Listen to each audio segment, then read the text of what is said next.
Merci à vous, Boker Tov, shalom à tous et à toutes. Shalom, shalom.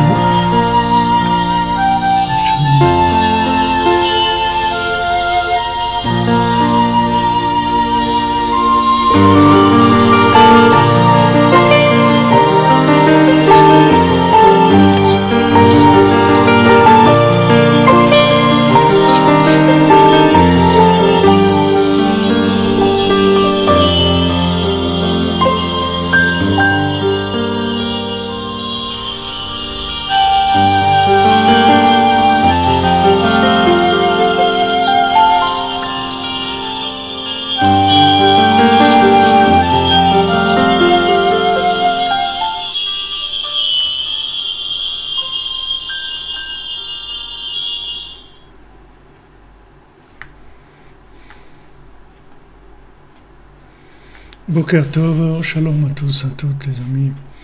Rendez-vous de la semaine avant Shabbat.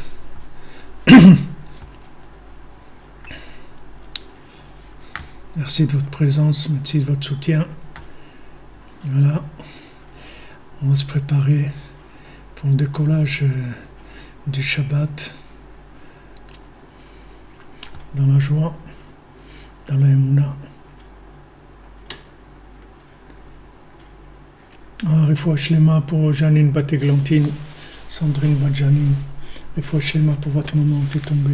Je me lui envoie Refoua Shlema, Bezat Hashem.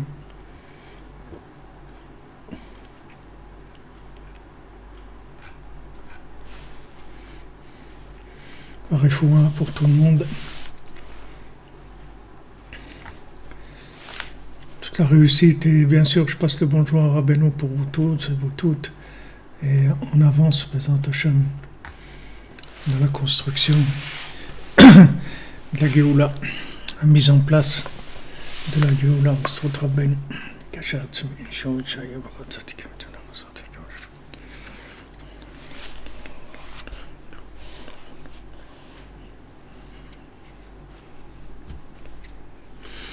donc on a commencé la semaine dernière l'Ilchot Purim dans l'écoute à la Chot.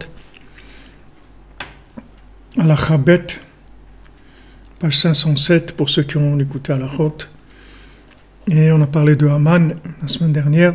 On a parlé de Moshe Rabbeinu qui arrivait à s'attacher avec le dernier des derniers. Il pouvait s'attacher au bien qu'il y a dans la personne la plus éloignée. Amen, il va y avoir des grandes yeshuot. Chana Bat Miriam Atzlacha. Il va y avoir des grandes yeshuot. Vous allez voir, on va être très très étonnés. Ça va venir comme ça, des merveilles, des splendeurs qui vont venir. C'est ce qu'ils ont dit nos sages. Chez Haman Merumaz Beatora, Bepasuk Haminaetz Asher Tziviticha le Bilti Achal, Memenu Achalta. D'où on sait que Haman, d'où on voit le nom de Haman dans la Torah. Alors on voit le nom de Haman dans le verset qui parle de l'arbre de la connaissance du bien et du mal. Qui karinikato mibgam achila. Parce que d'où est-ce qu'il se nourrit Aman, Amalek, d'où il se nourrit? Il se nourrit des problèmes dans la nourriture. Chez les déserts nifgam adat. Parce que selon la nourriture, alors il y a la conscience qui va être plus ou moins développée. C'est-à-dire le développement de la conscience, il dépend de la nourriture. Si on mange des choses qui nous font descendre, des choses qui nous rendent impurs, alors ces choses-là, elles bouchent notre cœur et elles bouchent notre conscience. C'est-à-dire elles nous enlèvent la conscience de la vérité. Et même si on croit connaître la vérité, mais en fait on la connaît que par de la connaissance intellectuelle, mais on n'arrive pas à avoir une conscience de la vérité assez forte pour nous permettre de passer à l'acte, comme on dit, de passer à l'action.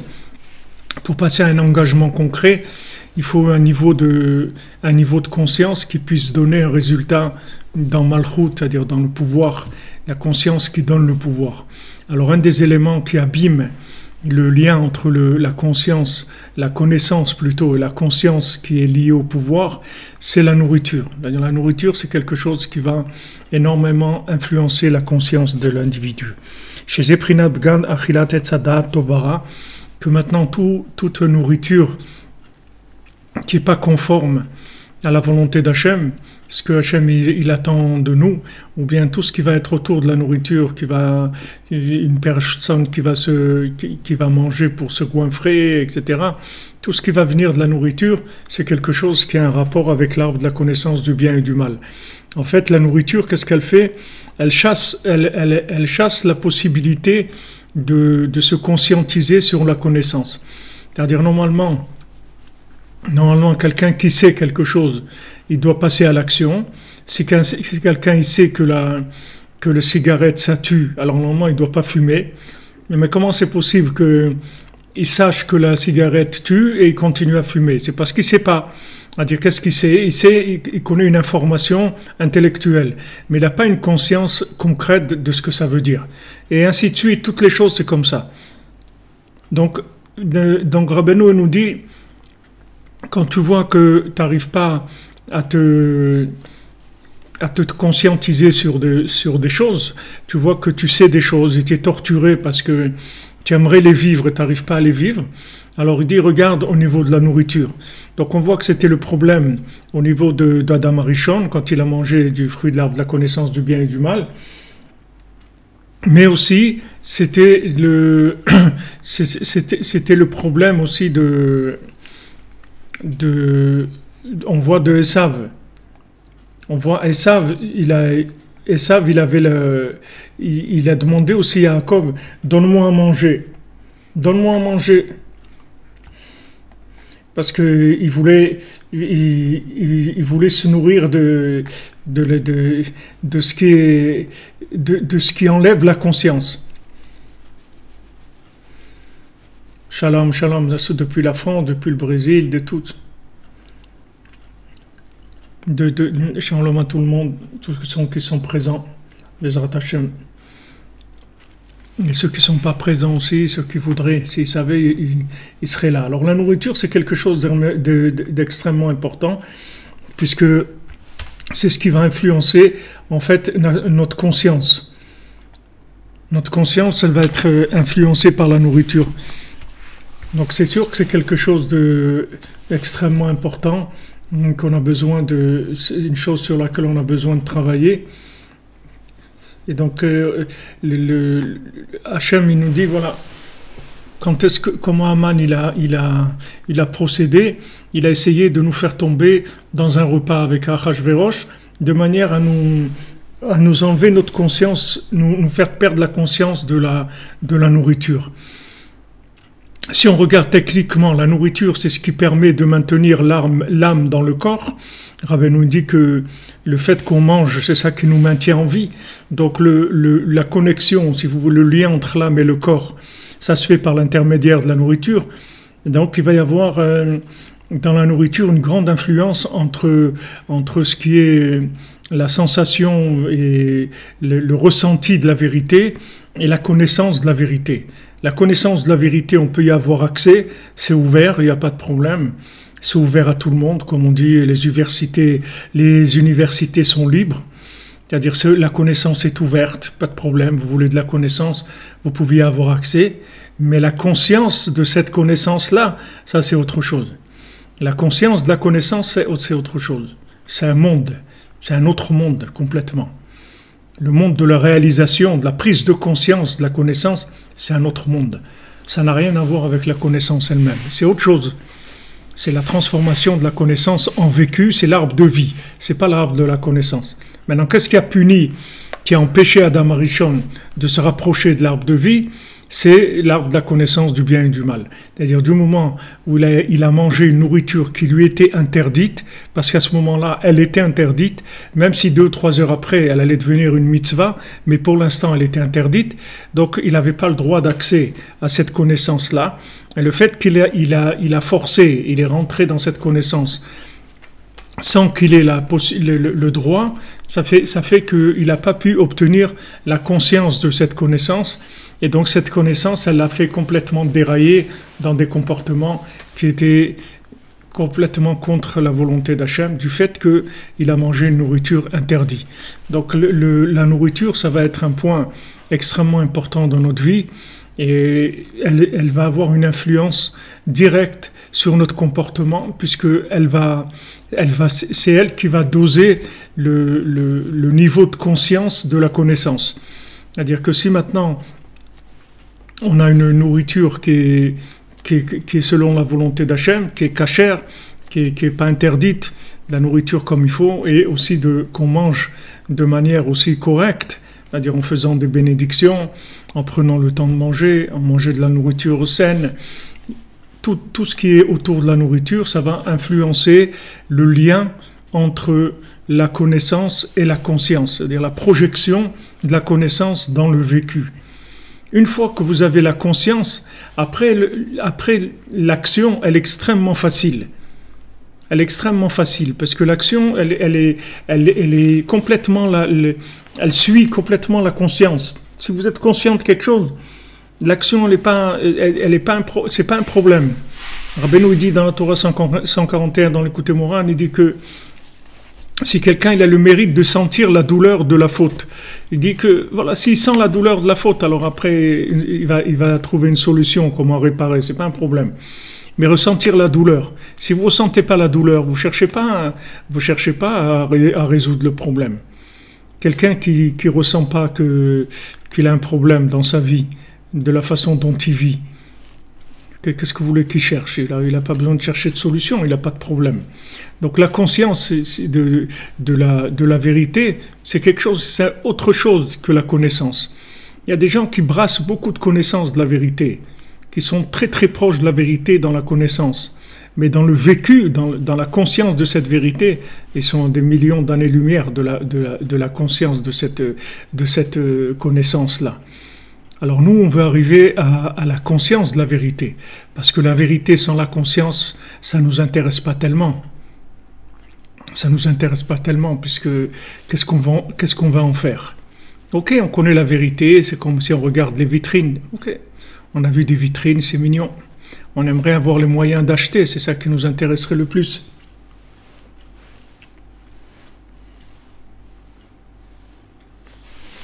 Alors vous, quand vous avez comme ça, comme dit Madame Pénélope, quand le corps lui-même il accepte pas certaines choses, ça veut dire que ça y est, il est inclus, il veut travailler avec l'âme et il refuse de lui-même certaines choses. Il veut plus consommer certaines choses parce que il veut protéger la conscience. Qui a les dibgam achila nitkase or tzadik. Alors regardez jusqu'où ça va, ce qu'il dit ici, que par le fait que maintenant il y a un problème dans la nourriture, ça va cacher la lumière du tzaddik. C'est-à-dire ça cache la lumière du tzaddik. La lumière du tzaddik, Rabbi Nachman, il est là, sa lumière elle se cache par la nourriture. De la même manière, le côté tzaddik, c'est-à-dire le bien qu'il y a chez nous, Le bien qu'il y a chez nous, dans chacun, le côté tzaddik qu'on a chacune, il y a quelque chose en nous qui est unique. Il y a un bien extraordinaire qui vient de notre âme, dans chacun. Ce bien-là, il se cache. Il se cache à cause de la nourriture. Et donc, on n'arrive plus à voir la gloire de la splendeur de la chose. C'est-à-dire que la vérité, elle brille plus, si vous voulez. Elle attire pas, elle n'est pas attirante. Normalement, on devrait être attiré par la vérité. Quelqu'un qui connaît la vérité. Pourquoi quelqu'un qui connaît la vérité, il est attiré par des bêtises? Comment ça se fait? C'est-à-dire quelqu'un il peut connaître la vérité, il a envie de faire des bêtises, il est attiré par des bêtises. Comment il a une attirance de la bêtise? Parce que la vérité chez lui, c'est une connaissance qui n'est pas liée avec de la conscience, donc c'est une vérité qui brille pas. C'est une vérité qui ne prend pas qui a pas une splendeur. Mais la vérité, elle a en elle aussi la beauté de la vérité. Il y a la vérité dans la connaissance du cerveau, mais il y a la splendeur de la vérité. La vérité, elle a un charme, elle a une splendeur, elle a une beauté. Celui qui n'a pas cette beauté-là, qui ne voit pas la beauté de la vérité, il ne peut pas s'engager, parce que ça lui dit rien. Il n'a pas bon, c'est de la vérité, ok, il y a la vérité, son cerveau, il est d'accord, mais au niveau comportement, il faut s'émerveiller pour s'engager. Pour s'engager, il faut voir quelque chose de merveilleux. Il faut quelque chose qui brille, qui soit beau. Donc la vérité, elle a une beauté. Elle a une beauté extraordinaire, elle a un charme extraordinaire. Mais pour ça, il faut qu'on ait la conscience de cette vérité-là. Donc ce qu'il dit ici Rabbi Nathan, c'est que la nourriture, elle va influencer la manifestation de la splendeur de la vérité, la manifestation de la beauté de la vérité. Donc après, quelqu'un il voit la vérité, comme on dit, c'est sympathique, c'est-à-dire c'est mignon, tout ce qu'on veut, mais c'est pas une splendeur. Il n'y a pas une splendeur qui fait que la personne elle peut lâcher toutes ses bêtises pour aller vers cette splendeur-là, parce que cette vérité, quand elle est traduite en conscience, elle est très faible. Elle est très très faible au niveau de conscience, donc elle a perdu tout son charme et sa beauté. Donc il y a le charme et la beauté du tzaddik, comme Rabbeinu rapporte dans l'Écoutez Moharan, que quand le charme et la beauté du monde, qui est le tzaddik, se cachent et cachés, alors ça amène une obscurité terrible, comme ce qu'ils ont fait à Yosef, quand Yosef ils l'ont mis dans le puits.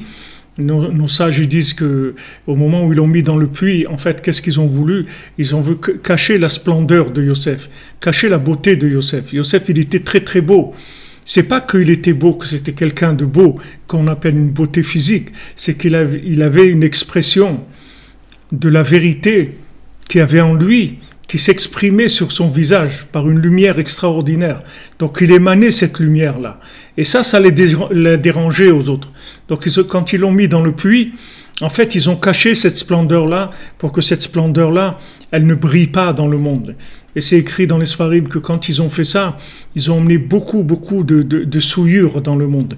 Ils ont souillé le monde en cachant la splendeur du tzaddik, en cachant la beauté du tzaddik. Toutes les machloquettes, c'est-à-dire toutes les guerres, les attaques qu'il y a contre le tzaddik, en fait, c'est pour empêcher de voir la beauté du tzaddik. Parce que quand on entend du lachon hara sur quelqu'un, qu'on entend des paroles négatives sur quelqu'un, alors ça cache la beauté de la personne. Après, quand on voit la personne, même si on n'a rien contre elle ni rien, mais le fait qu'on a entendu du mal sur la personne, ça cache la brillance, ça cache la splendeur de la personne. Donc en fait, ça va cacher la vérité qu'il émane, la vérité qu'il a en lui, qui est la Torah qui est en lui. Rabbeinu dit que si tu veux étudier la Torah, alors fais attention de ne pas parler sur les gens, parce que chacun, il a une lettre de la Torah en lui. Et si tu parles sur lui, tu caches la splendeur de cette lettre-là. Et quand tu vas venir étudier, cette lettre, elle ne va pas briller, et tu vas pas comprendre le texte. Parce que du moment où cette lettre, elle va être voilée, tu ne vas pas comprendre la vérité qu'il y a dans le texte. Donc ici, Rabbeinu il présente, Rabbi Nathan, il nous parle de la nourriture, c'est-à-dire cette nourriture, elle va énormément influencer la conscience de la vérité qui va être en fait le côté splendide de la vérité. Parce que si on voit la beauté de la vérité, c'est fini après, il n'y a plus de choses qui peuvent nous dire, ouais, ça, c'est bien, ça y est, du moment où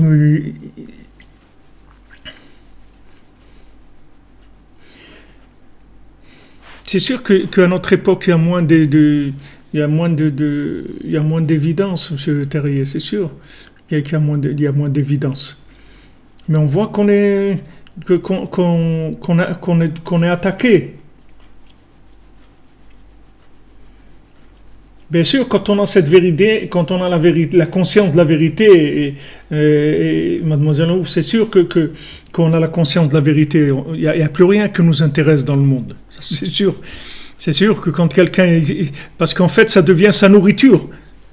La conscience de la vérité, ça devient la nourriture de l'individu. C'est fini. C'est-à-dire, il se nourrit de ça. Il a plus rien qui l'intéresse, c'est ça qui l'intéresse. Mais si maintenant il n'a pas cette conscience-là, alors intéressé par beaucoup de bêtises, il y a beaucoup de bêtises qui vont être, qui vont venir essayer de. En fait, il est attiré par la fausse grâce, par la grâce du mensonge, si vous voulez. Il y a des choses qui l'attirent, et ces choses-là, elles sont fausses. Mais il est attiré par le faux parce que la vérité ne brille pas. Donc c'est pas, si vous voulez, c'est pas suffisant d'avoir accès à la connaissance de la vérité. Il faut avoir accès à la conscience de la vérité. La connaissance, ça suffit pas. On peut avoir de la connaissance de la vérité, mais on ira vers ce qui brille. On va aller vers ce qui nous attire, même si on a une connaissance. Mais on va aller vers ce qui nous attire parce que c'est l'instinct humain. L'humain, il est attiré par ce qui lui donne du plaisir, ce qui lui donne de la lumière, etc. Donc, qu'est-ce qui va lui donner du plaisir et de la lumière? C'est là où il y a de la grâce. Maintenant, cette grâce-là, elle va passer du côté négatif s'il y a pas de conscience de la vérité. Donc, on voit Esav, quand il discute avec Yaakov, il lui dit non, donne-moi à manger, gave-moi, etc. Pourquoi? Parce que en même temps qu'il méprise le droit d'aînesse. Qu'est-ce que c'est le droit d'aînesse? Le droit d'aînesse, c'est, si vous voulez, le droit d'aînesse, c'est ce principe-là. C'est-à-dire la place de l'aîné. L'aîné, en fait, c'est un fils qui est père en même temps. C'est-à-dire c'est le fils par rapport à son père, mais c'est le père par rapport aux enfants. C'est-à-dire l'aîné, dans la Torah, il est ambivalent, si vous voulez. Il a en même temps une fonction de fils par rapport au père, et c'est le plus fils du père. C'est-à-dire, quand on dit l'aîné, c'est le fils par excellence. C'est-à-dire, quand le père doit prendre des décisions, etc., il va se concerter avec lui, parce que c'est son fils, même s'il a d'autres enfants. Mais celui-là, c'est son fils. Et les Toldot Yaakov, Yosef, qui c'est la descendance de Yaakov, c'est Yosef. Le fils de Yaakov, c'est Yosef. Ok, il y a d'autres fils, mais le fils de Yaakov, l'aîné de Yaakov, le Bechor de Yaakov, le premier-né de Yaakov, c'est Yosef. C'est le fils de Rachel, c'est Yosef. Donc c'est lui qui a le message de son père. C'est-à-dire c'est celui qui a compris le mieux le message du père. Alors, par rapport au père, c'est le fils parfait, et par rapport aux enfants, c'est celui qui a le message du père, c'est-à-dire que plus que eux. Donc, c'est par rapport aux enfants, il représente le grand frère, si vous voulez, qui a la conscience du père, et par rapport au frère, c'est le fils, c'est le plus grand des enfants. Donc maintenant, Esav, que lui, il a été mis à cette place par la volonté divine, c'est comme ça. C'était lui le premier-né, de Rivka. C'était lui le Bechor de Rivka. Maintenant, on lui a donné cette place-là. C'est une place extraordinaire. Maintenant, lui, il a vu la responsabilité que ça entraînait cette place-là. Il a dit, je veux pas de ça. Moi, je veux pas cette conscience-là, elle m'intéresse pas. Donc, vous voyez que tout de suite, sur quoi il s'est rabattu? Sur la nourriture. En même temps qu'il vend ce droit d'aînesse à Yaakov, en même temps, il demande de se gaver avec de la nourriture. Donc, il y a un lien. Pourquoi il lui demande ça? Il aurait pu lui demander autre chose. Il aurait pu demander des vêtements, il aurait pu lui demander de l'argent, il aurait pu demander beaucoup de choses. Il a dit non, donne-moi à manger là. Donne-moi à manger. Et il dit, mais tu vas vendre ton droit d'aînesse pour un plat de lentilles. Il dit, oui, donne-moi, gave-moi avec ce plat de lentilles, et je te vends mon droit d'aînesse. Donc le droit d'aînesse, qui est en fait le côté ambivalent, c'est de la vérité, c'est-à-dire qu'il y a dedans, dans le droit d'aînesse, il y a la vérité théorique, parce que elle vient du Père, et le Père c'est la chokhma, c'est le côté de la connaissance, mais en même temps, je suis pas un père, je suis un fils, donc en même temps, j'ai la vérité qui vient de mon Père, mais en même temps, j'ai la conscience de cette vérité, parce que je suis le fils de mon Père. Donc, du moment où je suis le fils de mon Père, je sais traduire cette vérité dans l'application de la génération à venir, c'est-à-dire, je sais faire descendre la vérité dans la conscience. Donc, vous voyez que Esav, il a l'attitude parfaite de celui qui refuse la conscience de la vérité. Ça lui fait peur. Ça lui fait peur.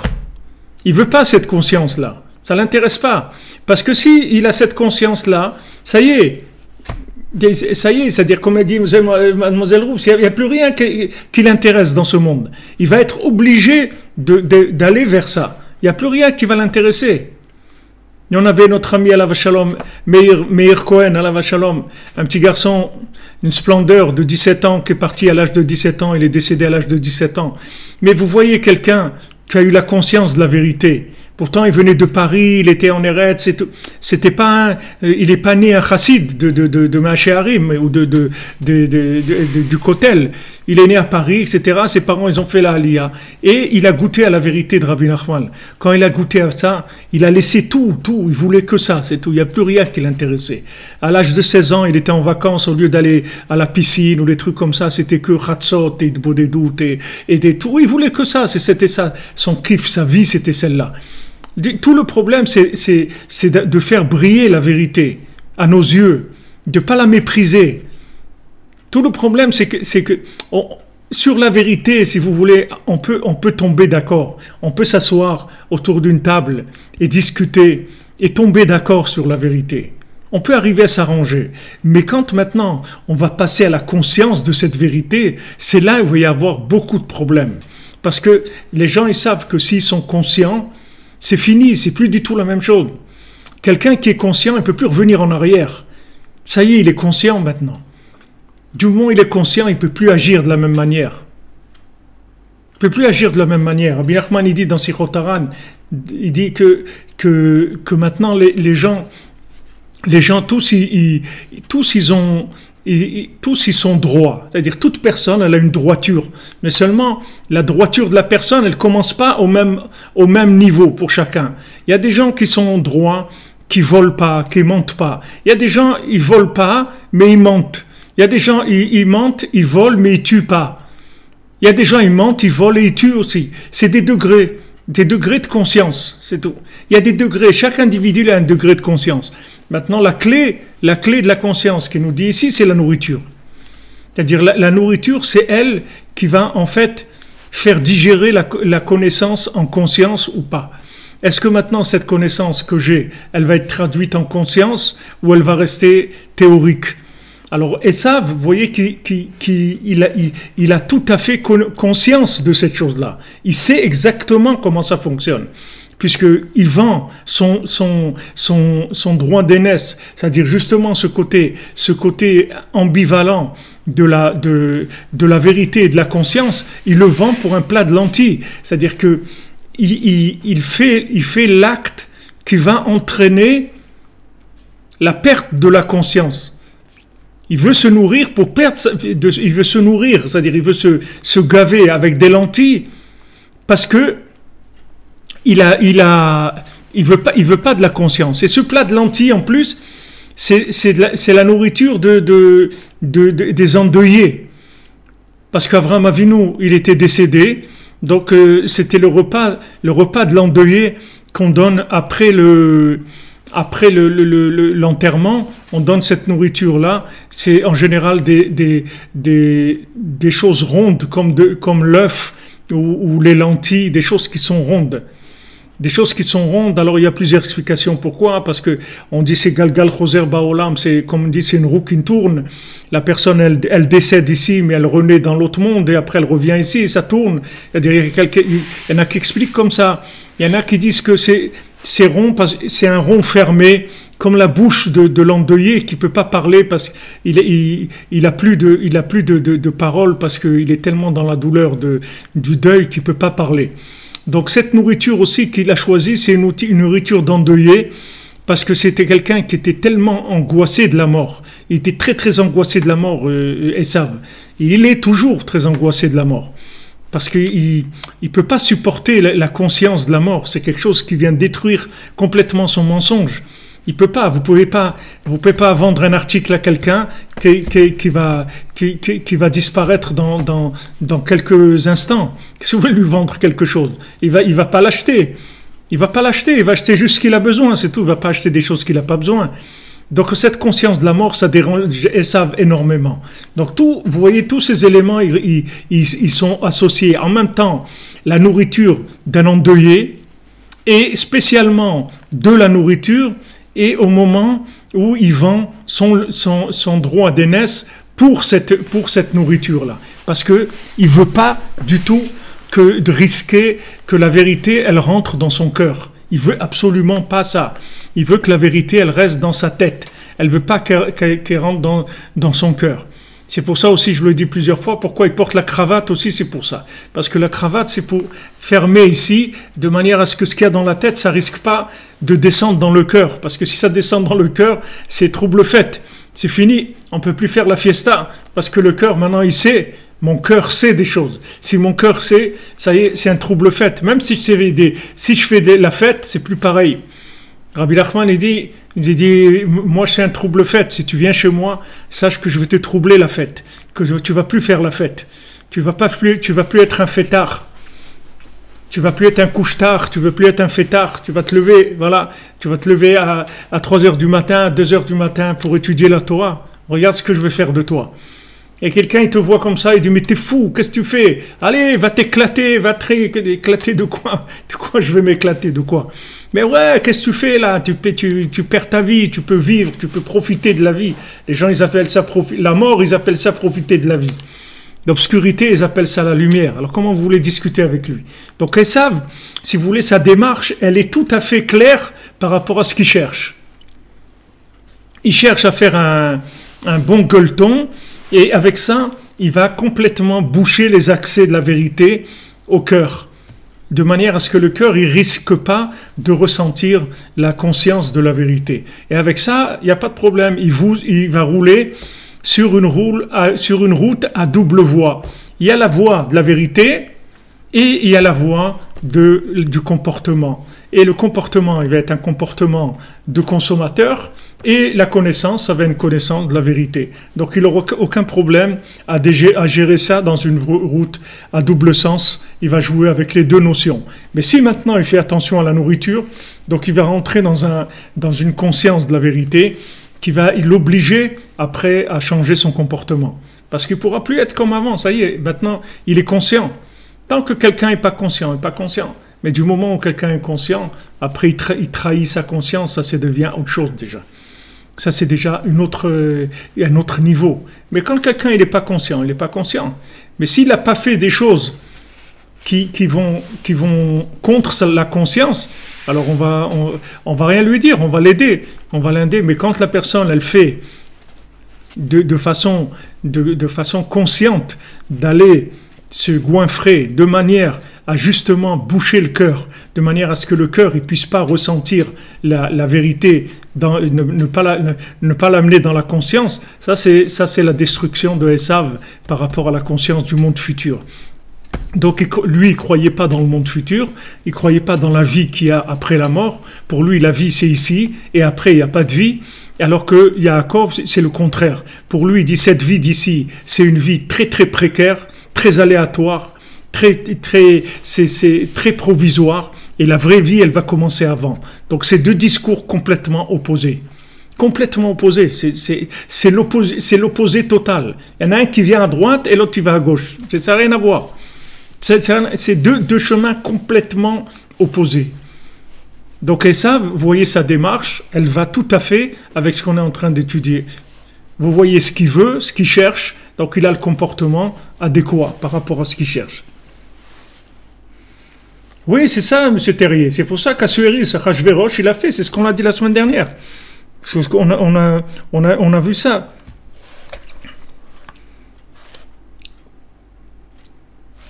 Ikarit Gabruto, on a dit la semaine dernière, c'était par la nourriture que les bénis Israël, ils ont profité du repas de Achashverosh.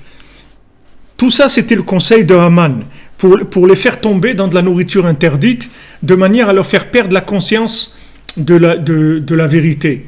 Parce que quelqu'un qui est conscient de la vérité, vous ne pouvez pas le bouger. Comment vous allez le bouger? Vous ne pourrez rien faire.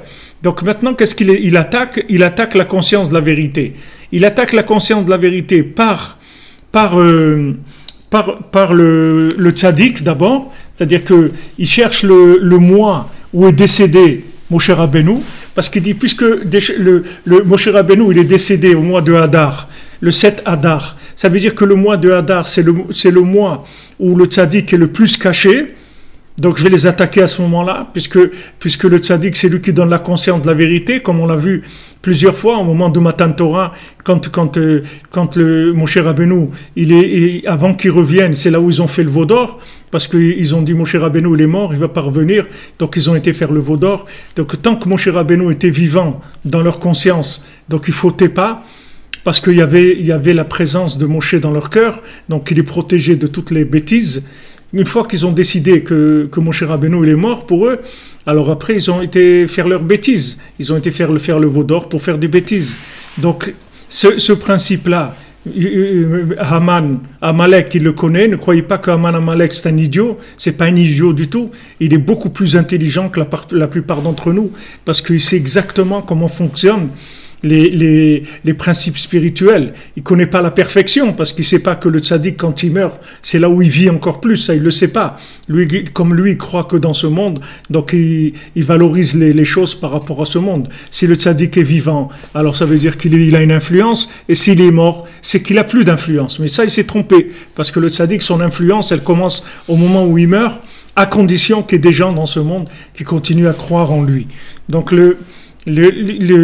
Haman, Amalek, il voit que le mois de Hadar, Moshe Rabbeinu est décédé, et que la nourriture, c'est quelque chose qui va boucher le cœur. Donc il dit, allons-y, on va attaquer sur ces deux points-là.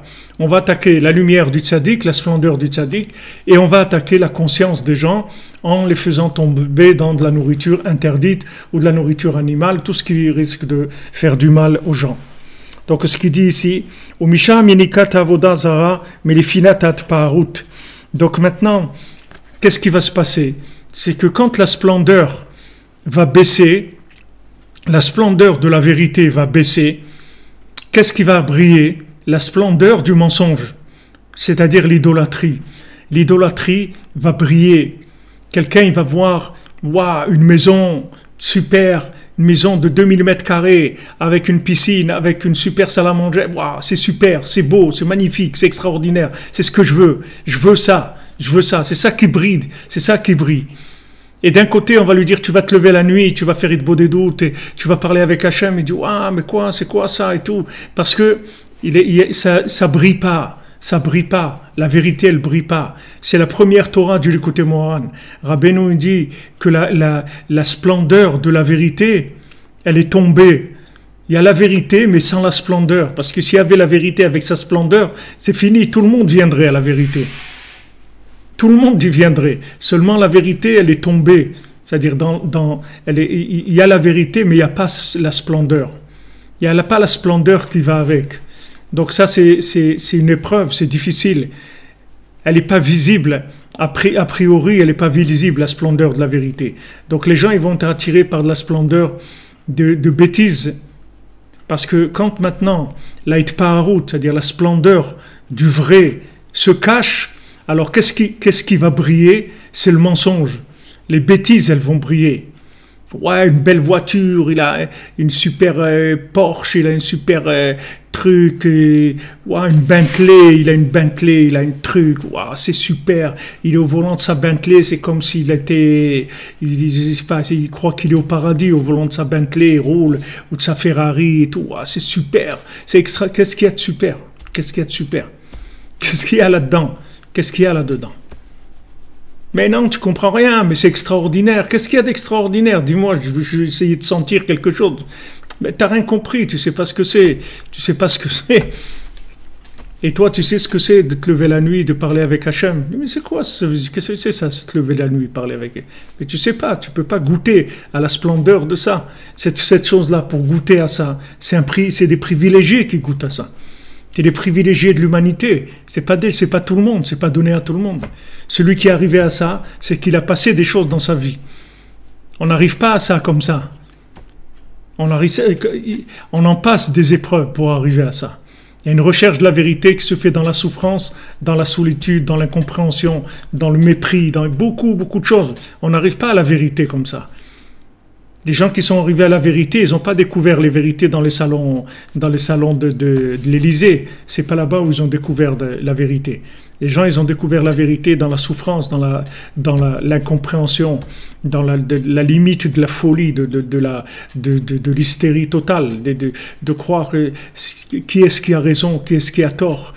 Il y a des moments où les gens ils se posent des questions, ils ne savent plus rien. Ils ont souffert. Les gens qui sont arrivés chez Rabbeinu, ils ont souffert. Pas des gens qui sont arrivés par la grande porte. Ils sont arrivés par les égouts, ils sont montés. Ils sont montés par les égouts, comme les gens qui font des hold-up. Ils passent par les égouts, ils montent pour arriver à la banque. Ils ne sont pas rentrés par la porte d'entrée de la banque. Ils sont rentrés par les égouts. Par les égouts du monde, c'est par là où ils sont rentrés. Parce que pourquoi? Parce que la vérité, elle a une apparence de quelque chose de dégoûtant dans le monde. Ça repousse la vérité. Ça repousse les gens. C'est que quelqu'un qui a lutté, qui a dépassé le niveau du Chen Shel Sheker, c'est-à-dire de la grâce mensongère, qui a dépassé le côté grec, le côté si vous voulez, du brillant, le côté brillant des choses, le côté extérieur des choses, le côté esthétique des choses. Celui qui dépasse l'esthétique, c'est là où il rentre dans un peu de goût de la vérité.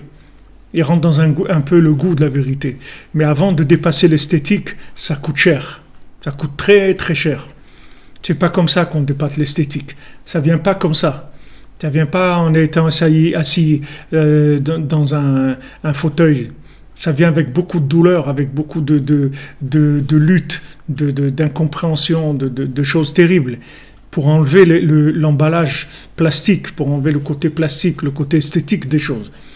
Et c'est sur ça qu'on va se battre. Parce qu'en fait, on vit dans un monde où on a une conscience de la vérité, mais en même temps, cette conscience de la vérité, elle est tellement faible au niveau gloire, au niveau splendeur.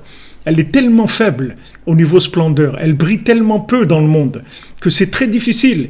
Parce que vous avez l'autre côté qui brille, qui fait des feux d'artifice, il fait de tout. Il prend tout l'artifice est chez lui, tout le côté extérieur, toute la splendeur, tout c'est chez lui. C'est beau, c'est magnifique, c'est extraordinaire. Vous voyez des choses belles, magnifiques et tout. Et la vérité, elle est méprisée. Elle a une tête qui est pas belle, comme Léa. Elle est pas belle, elle fait que pleurer. Elle fait que pleurer. Pourquoi? Parce qu'elle veut pas être l'épouse de Esav. Elle veut pas représenter la beauté du mensonge de Esav. Donc elle a accepté de ne pas être belle pour pas représenter la beauté de mensongère de Esav. Si elle avait accepté d'être l'épouse de Esav, elle serait devenue la splendeur de la matière, mais mensongère. Elle voulait pas ça. Elle a dit, ah oui, tu veux pas être la femme de Esav, ben, tu vas voir que tu vas pas être belle, tu vas pleurnicher tout le temps. Tout le temps, tu vas être larmoyante comme ça, tu vas pas être belle à voir. Elle a dit, je m'en fous. Je m'en fous. Je préfère pas être belle à voir, mais je vais être dans la vérité. C'est tout. Je préfère faire partie de ceux qui sont pas beaux à voir, mais je veux être dans la vérité. Qui est-ce qu'il avait avec lui? David Ameller.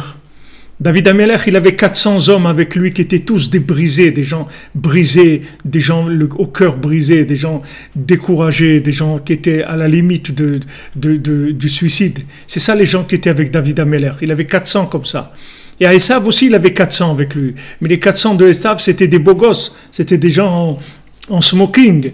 C'était des des Superman, des gens très très beaux dans l'esthétique, dans tout. Ils étaient magnifiques. Mais c'était les hommes de Esav. C'est l'emballage, à l'intérieur il n'y a rien. L'emballage il est magnifique, mais dedans il n'y a rien. Tandis que les hommes de David Ameller, l'emballage il est horrible, mais dedans c'est merveilleux. Dedans c'est merveilleux. Quand vous commencez à parler avec eux, vous voyez le cœur qu'il y a dedans, vous voyez la sensibilité, vous voyez l'amour qu'il y a dedans, extraordinaire. Mais pour ça, il faut dépasser le côté esthétique, le côté plastique. Si vous ne dépassez pas ça, vous n'allez pas le trouver. C'est pour ça qu'il n'y a pas besoin d'être un prophète pour vous dire que si vous êtes réveillé maintenant la nuit, pour écouter de la Torah de Rabbi Nachman, c'est que vous avez passé des choses dans votre vie. Parce que si les gens qui passent pas ça, ils rentrent pas. Parce qu'il n'y a pas de marketing dans le côté extérieur. C'est que quand vous rentrez à l'intérieur que vous goûtez la splendeur de la chose. Mais à l'extérieur, c'est pas attirant du tout. C'est pas attirant du tout. Surtout quand il y a d'autres qui parlent contre et qui font, alors ça rend les choses encore beaucoup plus compliquées. Beaucoup plus compliquées. Vous essayez de faire passer une vérité, et même les gens qui voient cette vérité, des fois ils se font rattraper par l'autre côté qui vient, qui leur fait du lachon hara, qui leur dit « Ouais, mais tu sais, ces Breslev là et tout, regarde, qu'est-ce qu'ils font? Ils font des bêtises, ils font des trucs, ils font des choses qui sont contre la Torah, ils font contre les rabbanim, ils font des choses, etc. » Ils parlent contre. Et les gens qui sont un petit peu dans le doute, déjà Amalek il les a mis un peu dans le doute, alors ils sortent carrément. Mais celui qui a vu, terminé. Celui qui a vu la splendeur du tzaddik, celui qui a vu la splendeur de Léa, de l'intérieur, c'est fini. Plus jamais vous pouvez lui raconter ce que vous voulez, c'est terminé. C'est terminé pour lui. Il n'y a personne qui va lui raconter des histoires. C'est fini. Il est inébranlable. Donc cette vérité, si vous voulez, elle est... Pourquoi Aman Amalek, il attaque la conscience de la vérité? Parce que la conscience de la vérité, c'est ça la splendeur de la vérité, la beauté de la vérité. Maintenant, si vous enlevez la conscience de la vérité, alors c'est que comme ça que vous pourrez vendre des pacotilles aux gens. C'est-à-dire comment la Vodazara elle va travailler, comment l'idolâtrie elle va travailler. C'est qu'elle va vous vendre des bêtises. Elle va vous vendre des bêtises. On a tous besoin de croire dans quelque chose. Le problème, c'est dans quoi on va croire. Mais tous, on croit dans quelque chose. Il n'y a personne sur Terre qui ne croit pas dans quelque chose. Tout le monde croit dans quelque chose. Seulement, dans quoi il croit? C'est ça qui fait la différence entre les gens. Est-ce qu'ils croient dans de l'idolâtrie? Est-ce qu'ils croient dans des sectes? Il y a des sectes qui vont venir, qui vont vous proposer des choses. Des sectes, c'est des sectes. Ils disent, voilà, ça et ça, avec des théories. Des théories. Je me souviens, à la Vachalom, le pauvre, il y avait un, la Yeshiva, à Aix-les-Bains. Le Rav Besançon, chez le Fouachlema, Israël Yitzhak Ben Fortuné, quand on était élève à la Yeshiva, quand on était des jeunes à la Yeshiva, alors le Rav Besançon, il payait ce monsieur-là, ce monsieur qui était à la Yeshiva, et il nous emmenait faire Hitbo des doutes en fin de journée. C'est-à-dire quand on avait fini l'étude de la Yeshiva, normale, classique, et le repas du soir, il nous emmenait faire un petit peu Hitbo des doutes. Comme ça, c'est le Rav Besançon qui le payait pour ça. Donc on était 3 ou 4, il nous emmenait à la forêt, et on faisait 1 heure d'Hitbo des doutes, et il nous ramenait. Et ce monsieur-là, je ne sais pas comment c'est arrivé, mais il est tombé dans une secte. Il y avait une secte à Chambéry, et un truc. Et c'était un religieux, c'était un monsieur religieux. Mais pas... Il était religieux, mais c'était pas, comme on dit, c'était pas la conscience des secrets de la Torah ou des choses comme ça. C'était un religieux simple. Il faisait Shabbat, il mangeait kasher, etc. Et il s'est fait attraper par une secte à Chambéry. Et il est resté dans cette secte plusieurs mois, jusqu'à que, à un moment, tous les gens de cette secte-là, ils se sont brûlés. Ils étaient 200, je crois. Tous, ils se sont suicidés, tous les gens. C'était ça la fin de l'histoire. Et que tous, ils devaient se brûler. Ils se sont brûlés tous. Lui, le pauvre aussi ce monsieur. Allah Shalom, que son âme, elle repose en paix, que Hachem il le juge positivement, que d'abord il nous a amené à faire Hitbo de doute, grâce à lui combien des heures on a fait Hitbo de doute et tout, sauf il a eu un mérite d'être attaché avec Rabbi Nachman d'une façon ou d'une autre. Mais regardez dans quelles erreurs des gens ils peuvent tomber, parce que tout le monde a besoin de vivre quelque chose qui lui parle, c'est-à-dire qu'il y a une grâce, qui est quelque chose qui l'appelle, qui lui donne envie de ressembler à ça. Alors maintenant, qu'est-ce qu'il fait ça? Qu'est-ce qu'il fait Aman Amalek? Il cache la vérité, il cache la splendeur de la vérité, il vous laisse aller vers la vérité. Il dit, il n'y a pas de problème. Vous prenez Napoléon, il dit, il n'y a pas de problème. Vous voulez le judaïsme, il n'y a pas de problème. Mais le consistoire, c'est-à-dire que je veux que la religion, elle soit liée avec l'État.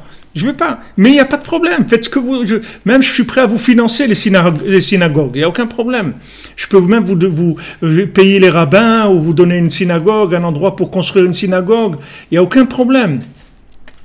Alors les gens, ils se disent, mais c'est bien, il est gentil ce Napoléon-là. Tu te rends compte, voilà, on fait un homme qui a un esprit ouvert, qui veut faire du bien. Il ne veut pas faire du bien du tout. Il veut enlever la splendeur de la chose. Comment? Parce qu'il va la récupérer dans l'État. Du moment où il va la rentrer dans l'État, il va la rentrer dans une gestion logique. Quand il va rentrer dans la gestion logique, tu vas perdre complètement la dimension mystique de la chose. Ça va devenir un truc qui est complètement plat et qui attire personne. Qui parle à personne, parce que ça a été récupéré par l'État. Ça a été récupéré comme tous les idéalistes qui se sont fait récupérer par les systèmes. C'est bien, tu es un idéaliste, regarde, on va te financer, viens, on va te donner tout ce que tu as besoin et tout pour ton idéal. Non, ne me donnez rien. Pourquoi? Parce que quand vous allez me donner, mon idéal, il va mourir. Vous ne voulez pas aider mon idéal, vous voulez le détruire en me le finançant. C'est le contraire. C'est le contraire. C'est-à-dire, au lieu que maintenant, vous faites semblant de financer l'idéal, mais vous ne financez pas du tout l'idéal. Vous voulez le détruire en le récupérant, en lui faisant perdre toute la grâce qu'il a. Parce que toute la grâce de l'idéal, toute la grâce de l'artiste, toute la grâce de la vérité, c'est ça qui fait que la vérité, elle peut se vivre de façon consciente. Comment on peut vivre la vérité de façon consciente? Il faut qu'elle soit agréable, il faut qu'elle soit belle, il faut qu'on l'aime, il faut qu'on la vive. Maintenant, quand on donne une vérité dans un emballage dégoûtant, c'est très difficile. Parce que d'un côté, vous avez le mensonge qui est attirant, et d'un autre côté, vous avez la vérité qui dégoûte. Donc c'est très très difficile d'aller vers ce qui dégoûte et de dire non, mais dedans que je vais trouver après. Qu'est-ce que tu vas trouver? Quand je vais trouver? Où je vais trouver? Quand je vais trouver? Mais là, voilà, là j'ai cash and carry, j'ai tout de suite. Ben voilà comment il travaille, Esav. Amalek, voilà comment il travaille. Il vient, il cache la splendeur de la vérité. Il cache la beauté de la vérité. Et à ce moment-là, après, il vient vous donner de la beauté d'emballage vide. Qu'est-ce qu'il y a dedans? Des crabes, et des serpents et des lézards. Comme il dit Yosef Hatzadik. Dans le puits, il n'y avait pas d'eau. Mais qu'est-ce qu'il y avait? Il y avait des scorpions et des serpents. Ça, il y avait dans le puits. Il n'y avait pas d'eau du tout. Tu crois que c'est un puits où il y a de l'eau? Tu crois que c'est un puits où tu vas puiser de l'eau qui va te donner de la vie, qui va te abreuver ta soif de vie? Pas du tout. C'est des serpents et des scorpions qu'il y a dans ces puits-là. Mais le principal, c'est de prendre la vérité qu'ils veulent et la mettre dans le puits, de manière à la cacher et que les gens ne la voient pas, qu'ils ne voient pas la splendeur de Yosef. Jusqu'à qu'il vienne Paro pour voir la splendeur de Yosef. C'est un Paro qui va aller révéler la splendeur de Yosef. Qui va dire Yosef, waouh, il n'y a pas un chacham, il n'y a pas un sage et un navon, quelqu'un qui est doué d'une force de déduction comme toi dans le monde. T'es le patron du monde, t'es l'homme le plus fort qu'il y a sur terre. C'est lui qui le voit. C'est Paro qui le voit. Et les autres, qu'est-ce qu'ils voient? Un jeune fou comme ça qui raconte des rêves, qui raconte n'importe quoi. Ils ont descendu complètement la vérité. Ils l'ont descendu. Ils ont sali. Ils salissent les gens de vérité. La société est salie. Les gens qui ont un message de vérité, la société elle est salie, elle est cruelle. Les médias, ils salissent les gens. Ils salissent les gens pour que les gens ne soient pas attirés par cette vérité-là. Et c'est comme ça qu'ils arrivent à outrepasser, à vendre leurs trucs à eux. Parce que si vous découvrez la splendeur de la vérité, il n'y a plus rien qui va vous intéresser dans ce monde. On ne va plus vous vendre des pacotilles, c'est fini. C'est fini, on ne vous rendra plus le grand spectacle. C'est fini tout ça.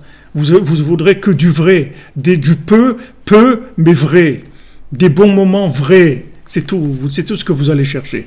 Vous n'allez plus chercher du bruit, du tapage. Tout ce qui fait du bruit, ça ne va plus vous intéresser. Vous allez chercher quelque chose de profond, de vrai, où il y a de l'amour, où il y a de la sincérité. Mais tout ça, Aman Amalek, il attaque sans arrêt. Comment il attaque? Voilà, il dit avec la nourriture. La nourriture, boucher le cœur.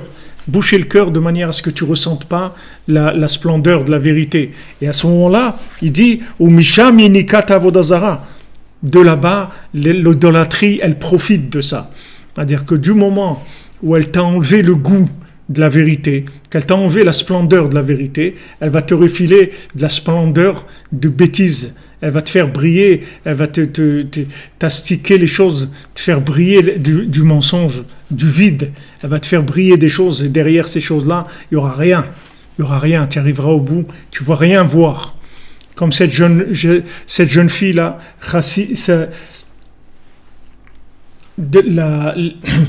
il y avait cette jeune fille, une jeune fille d'une famille chasside qui, à l'âge de 16 ans, elle s'est éloignée et elle est tombée très bas.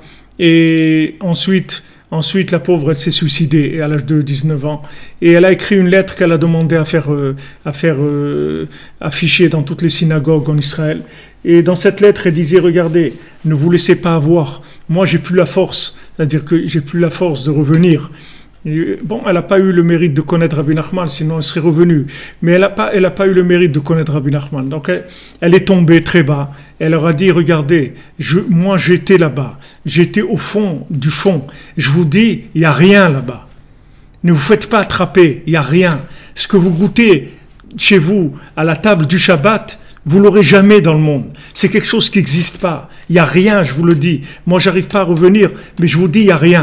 Je m'en vais, mais je veux que ce message, il soit affiché partout. Que les gens sachent que là-bas, il n'y a rien. C'est un piège. Il n'y a rien du tout. On vous fait tomber, soi-disant, dans la drogue, dans la consommation, dans l'argent, dans le spectacle, dans le monde du spectacle, dans le monde de ci, dans le monde de là. Et derrière ça, zéro. Il n'y a rien du tout. C'est le vide total. C'est des chemins qui mènent au néant. Il n'y a rien du tout derrière ça. Voilà ce qu'il fait Amalek. Amalek, c'est ça. Et quand il est arrivé à attraper quelqu'un, alors il est vraiment content. Quand il arrive à ça, il prend quelqu'un, une petite jeune de 16 ans, pure et tout, il la fait tomber, et après il ne peut plus revenir, elle se suicide, ah, il a gagné, il fait la fête. C'est sûr qu'il fait la fête. Voilà, il a détruit quelqu'un. Il a détruit quelqu'un, il a détruit une vie, il a détruit un espoir, il a détruit tout chez l'individu. Tout ça pour vendre des pacotilles.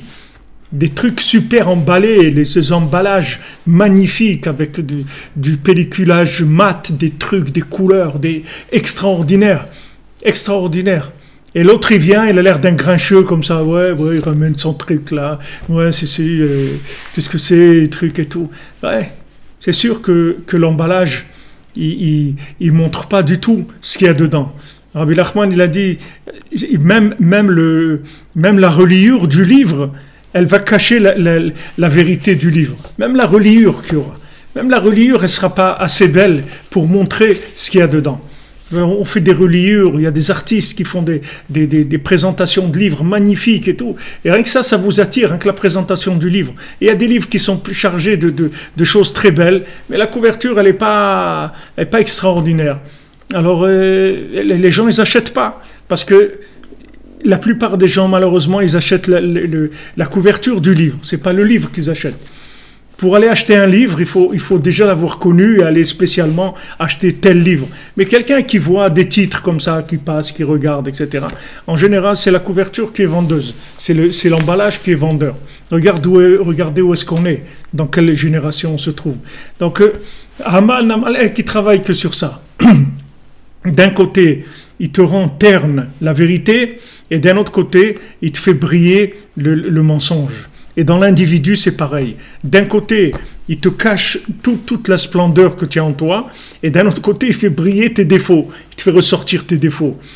Quel défaut, quel truc pourri tu as, comment tu es comme ci, comme... Et il y a des gens qui sont spécialisés pour ça aussi, qui sont là en train de vous montrer vos défauts tout le temps. Ouais, on te fait du bien, tu dis jamais merci, tu n'es jamais reconnaissant, tout ce qu'on te donne, tu crois que ça t'est dû, que tu peux pas dire merci, dire un peu les trucs, et vas-y, on te démonte. Et toi, tu es là, il faut que tu te battes tout seul, il faut que tu demandes Hachem, sauve-moi. Les gens, ils me disent que je vaux rien. Moi, je sais que je vaux quelque chose, parce que je suis là, tu m'as créé, c'est toi qui m'as créé. Tous les gens, ils veulent me dire que je vaux rien. Moi, je veux pas croire là-dedans. Voilà, Yosef, il va, tous ses frères, ils le haïssent, ils veulent le tuer et tout. Quelle force il a, cet homme-là, pour aller en Égypte, pour aller travailler là-bas, chez, comment il s'appelle, chez ce rachat là-bas, qui le met après en prison, qui l'accuse de choses, Potiphar, l'accuse de choses qu'il n'a pas faites, etc. Mais d'où il a tiré cette force-là, cet homme-là? D'où il a tiré la force pour rester fidèle à Hachem, fidèle au bien qu'il y avait en lui-même? Comment pendant 12 ans il danse dans la prison, il fait que danser toute la journée, il est joyeux toute la journée? Comment il a pu être joyeux pendant 12 ans alors qu'il sortait d'une injustice terrible, de vouloir le tuer, de vouloir le détruire, de vouloir lui dire qu'il vaut rien, qu'est-ce qui vient avec ses rêves, nous raconter des histoires, etc. Voilà contre quoi il se bat, Yosef. Et le Yosef qu'il y a dans chacun d'entre nous, le bien qu'il y a dans chacun d'entre nous, il passe par toutes ces épreuves-là. Le bien que vous avez en vous, le bien qu'on a en nous, il passe par les mêmes épreuves que ça. Vous allez trouver des gens qui sont pas bien intentionnés parce qu'ils sont envoyés par des forces négatives. Eux-mêmes, ils deviennent des agents de l'opposition, des agents du côté négatif, même s'ils ne le savent pas. Eux-mêmes, ils deviennent des agents négatifs et ils commencent à vous descendre et à vous dire que vous n'êtes pas bien et vous faites des bêtises et vous êtes hors la loi et vous des trucs et vas-y, essayez de vous salir au maximum pour cacher le bien qu'il y a en vous. Et après, il vous vend des bêtises. Ah, maintenant, viens faire de l'argent, viens aimer l'argent comme nous, viens aimer l'honneur comme nous. Allez, viens profiter de l'argent, profiter des plaisirs de ce monde. Allez, viens profiter. Alors que vous avez une source en vous de lumière et de plaisir qui n'a pas de limite. Vous avez une source divine en vous, une source divine, une source de lumière divine qui coule sans arrêt, comme il dit le Navi. Il dit, qu'est-ce que tu vas choisir?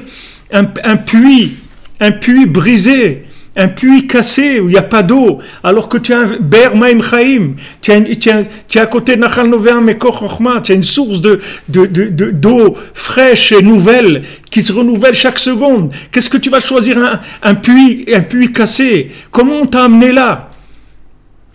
Comment on t'a amené à ça? Comment on t'a roulé, on t'a trompé, on t'a amené choisir des puits brisés où tu vas rien sortir de ça. Tu vas rien avoir de tout ça. Tu vas finir dans la dépression, dans le désespoir total, tu vas finir complètement détruit. Alors que tu as une source de lumière, une source de pureté, une source de joie, une source de sagesse extraordinaire. Comment on est arrivé à te rouler comme ça? Comment on est arrivé à te rouler? Parce qu'on cache le bien qui est en toi. On cache tes capacités. On te cache. On te laisse dans la médiocrité. On entretient ta médiocrité. On entretient ta médiocrité. Rien que le dialogue, c'est déjà entretenir la médiocrité. Rien que le dialogue, vous allez discuter avec le gouvernement, c'est déjà entretenir la médiocrité. On ne veut pas discuter avec personne, on veut faire ce qu'on a à faire, c'est tout. On veut discuter avec personne, on ne discute pas avec le mensonge. Avec le mensonge, on ne discute pas, on ne dialogue pas avec le mensonge. Le mensonge, on ne le veut pas, c'est tout. Ah mais viens, on va s'arranger, il n'y a pas d'arrangement. Je veux pas d'arrangement. Je veux faire ma vie, c'est tout. Je veux pas d'arrangement. J'ai du bien en moi, et ça j'en suis sûr. J'ai aucun doute sur ça. Et ce bien-là, je veux le faire vivre, c'est tout. Je veux le développer, je veux qu'il vive. C'est ça ma vie. De ne pas vivre des résultats, des réussites sociales, ça ne m'intéresse pas. Des réussites de marketing, ça ne m'intéresse pas. Je veux une véritable réussite de l'intérieur, de ce que je suis dans mon identité profonde. Alors voilà Madame Alex qui l'attaque, voilà ce qu'il nous dit ici. Voilà d'où va profiter l'idolâtrie du fait que la splendeur, elle est tombée, la beauté, elle est tombée. Donc le mensonge, il vous le fait briller, et la vérité, il vous la ternit. Donc ce qu'il y a de bien en vous, il vous le ternit. Et ce qu'il y a de mal en vous, il vous le fait briller. Il vous dit, ouais, regarde, tu fais ça, tu fais ces bêtises, tu fais ça. Il ne faut pas l'écouter. Il ne faut pas écouter. Vous dites, moi, je ne fais pas de bêtises. Il dit, mais comment tu as fait ça? C'est pas moi. Ça, c'est pas moi. Moi, c'est pas ça. Rabbi Nachman, il dit, Ani, c'est ma neshama. Moi, c'est mon âme. Moi, c'est le bien que j'ai en moi. Ça, c'est pas moi. Ça, je tournais un film pour quelqu'un, mais c'est pas moi. Là, j'étais figurant dans un film, mais c'est pas moi. Tu m'as vu dans un film, mais c'est pas moi. Je tournais un film, c'est tout. Moi, c'est ça. Moi, c'est le bien. Moi, je suis que bien. C'est ça, moi. Le moi, mon identité, c'est le bien. Si vous allez avec ça, vous pouvez lutter contre un Amalek. Sinon, vous ne pouvez pas. Parce qu'il vous rend fou. Il est tout le temps en train de vous faire ressortir vos défauts. Et Amalek, il utilise tout le monde. Il utilise tout le monde. Il n'utilise pas que des gens mal intentionnés. Il utilise des gens aussi qui ont l'air bien intentionnés. C'est-à-dire même qui sont bien intentionnés, mais ils ne se rendent même pas compte qu'il utilise les mauvaises midotes qu'ils ont, les mauvais comportements pour arriver à faire du mal.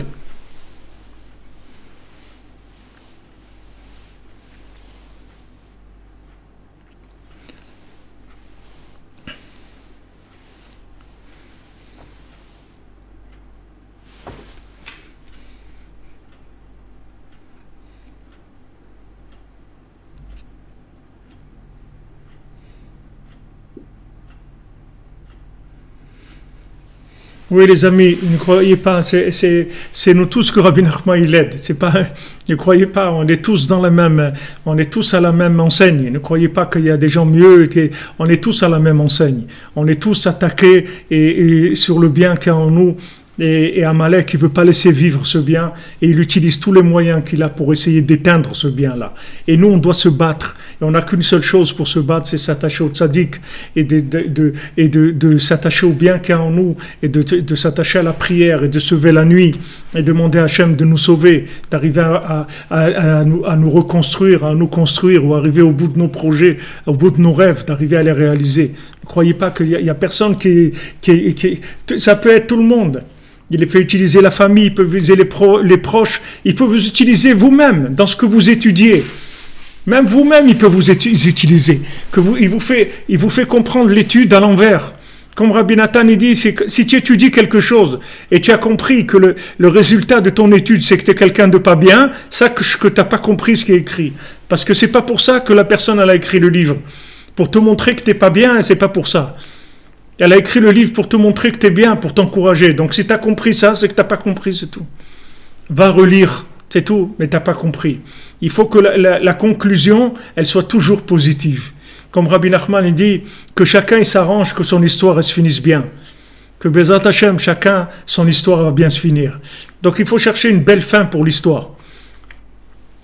Il faut que l'histoire elle se finisse bien. C'est-à-dire que quand vous étudiez quelque chose, il faut sortir sur quelque chose de positif.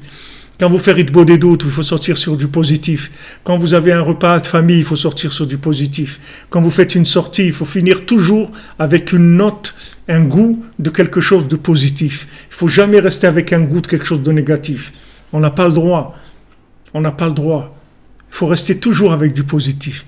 Même si on a fait des analyses, des choses pour essayer de voir clair et qu'on a touché des zones un petit peu délicates, il faut finir toujours avec le positif. Toujours. Vous me dites heureusement que je suis là, heureusement que vous aussi que vous êtes là. C'est heureusement que tous on est là, c'est tout. Heureusement que le tzaddik il est là et qu'il nous ramasse et nous a réunis à tous.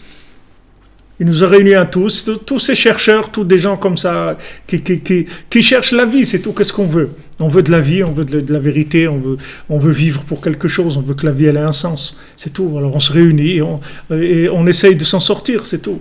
On est tous dans de la brasse coulée, des moments où on monte, des moments où on descend, on est tous à la même enseigne. Et on cherche. Bon, Hachem, il y a le tzaddik qui est là, comme il dit ici, qu'il va essayer de cacher la lumière du tzaddik en disant le tzaddik il est mort. Il essaye de cacher le tzaddik et en même temps cacher le tzaddik qu'il y a dans chacun, le bien qu'il y a dans chacun. Avec ça, après, il vient vous refiler de la vodazara. Que ce soit des sectes, que ce soit des artistes, que ce soit du cinéma, que ce soit de l'argent, que ce soit n'importe quoi. Il va vous refiler quelque chose. C'est pas difficile. C'est de voir cette chose-là où elle mène. Où elle mène. La fin de ça, c'est quoi? Si vous voulez, quand vous avez un doute, regardez la finalité de la chose. Où elle va me mener, cette chose-là, c'est tout. Est-ce que maintenant, cette chose-là, elle me mène à bon port, à la vérité que je cherche ou non? Si elle ne m'amène pas à ça, je ne la veux pas, elle ne m'intéresse pas, c'est tout. Que ce soit qu'on vous propose un mariage, qu'on vous propose un travail, qu'on vous propose une maison, qu'on vous propose n'importe quoi, où je vais avec ça? Je vais vers quelque chose qui fait avancer, quelque chose d'éternel, quelque chose qui vaut la peine, on y va. C'est quelque chose qui va se terminer, je n'ai pas besoin. Pas besoin, je termine tout de suite, je n'ai pas besoin. Je veux pas. Je veux pas. Je cherche un compagnon, je cherche un conjoint. Où est-ce qu'on va? Voilà les bases de notre mariage. Qu'est-ce que tu veux? Tu cherches quoi dans la vie? On cherche la même chose? Ok, on y va. Ah, il y a des problèmes de comportement, ça n'a aucune importance. Le principal, c'est que la direction qu'on prend soit la même. Si maintenant la direction, c'est pas la même, alors ça va pas. C'est tout. Maintenant, si au milieu du chemin, on s'est réveillé au milieu, et alors après il faut travailler. Mais à la base, il faut être d'accord sur le but. Et quand vous cherchez quelque chose, et vous savez pas cette chose-là, si elle est bien ou pas, c'est pas difficile. Poussez-la jusqu'au bout, c'est tout. Allez jusqu'au bout, et vous allez voir où ça vous mène. Et si ça vous mène dans nulle part de bien, de vérité, laissez tomber, c'est tout. C'est pas difficile.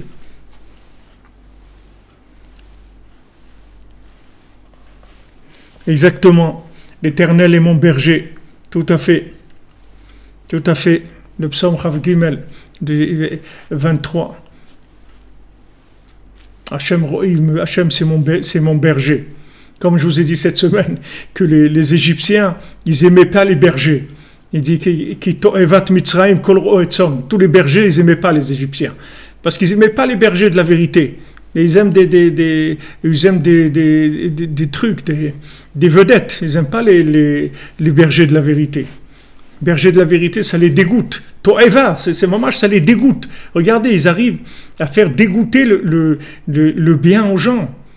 À montrer le bien comme quelque chose de dégoûtant. C'est ça qu'il veut faire Aman. Il veut montrer au monde que le bien, c'est dégoûtant. Il travaille sans arrêt sur ça. Bien sûr, parce que s'il ne montre pas que le bien c'est dégoûtant, il ne peut pas vendre sa marchandise. Son mensonge, je ne peux pas vous le vendre. Pour vous vendre son mensonge, d'abord il faut qu'il démonte l'autre. Il faut qu'il démonte, c'est comme ça qu'il vit. Il y a des représentants, ils ont des livres entiers sur des machines, sur les défauts des machines des concurrents. Et il vient vous voir et il dit quelle machine vous avez? Ah ça, alors regardez cette machine, vous avez tel problème, tel truc et tout. Voilà, il vous sort tout ce qui marche pas bien dans la machine. Parce que toutes les machines, elles ont des problèmes, ça n'existe pas une machine parfaite. Donc il va vous trouver tous les défauts qu'il y a dans votre voiture, votre machine à café ou n'importe quoi. Et après il va venir, mais nous, vous voyez, on n'a pas ça. Mais lui, il va pas vous dire les défauts qu'il y a dans la sienne. Lui, il va venir présenter les avantages de la sienne par rapport aux autres. Mais ils apprennent à démonter les trucs des autres. C'est comme ça que Aman Amalek vit. Il vit en démontant le bien qu'il y a chez l'autre.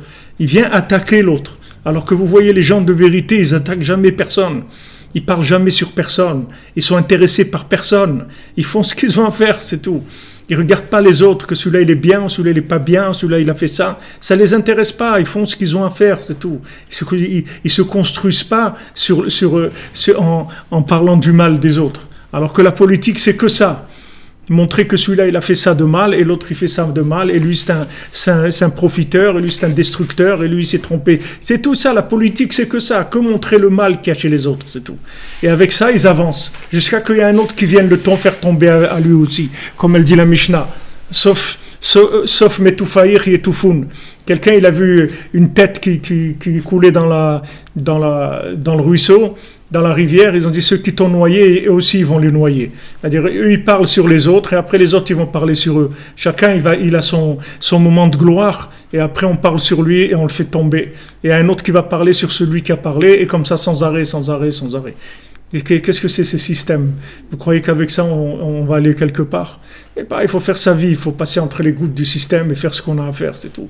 Faire dans le système ce qu'on doit faire pour pouvoir se maintenir en vie et fonctionner. Et le reste, il faut s'adonner à des choses qui sont... Regardez, uniquement que ça, qu'on peut se lever la nuit et qu'avec Internet, on peut étudier de la Torah dans les quatre coins du monde. Ça, c'est un cadeau d'Hachem extraordinaire. Si Aman Amalek pouvait, il nous aurait empêché ça. Il aurait empêché ça, parce que ça, c'est la mort pour lui. C'est le détruire complètement. Quoi, tu te lèves la nuit pour de la Torah et tout? Mais ça y est, c'est fini, tu as détruit toute la marchandise de Haman Amalek. Il ne peut plus vendre après. Il ne peut plus rien vendre. Que tous ces mensonges, il n'arrive plus à les vendre. Ça n'intéresse plus les gens. Alors c'est sûr qu'il ne laisse pas faire. Il trouve toutes sortes de choses pour essayer d'empêcher. Et Baruch Hashem, avec le Ratzon, avec la Siyata de Shmaya, l'aide du ciel, l'aide du tzaddik, on arrive à passer entre les gouttes. C'est pour ça que Haman lui-même, il s'est fait lui-même une avodazara. Lui-même, il s'est fait une idole de lui-même. Il a dit, c'est moi l'idole des jeunes. L'idole des jeunes et des moins jeunes. C'est moi l'idole. Il s'est fait une idole de lui-même.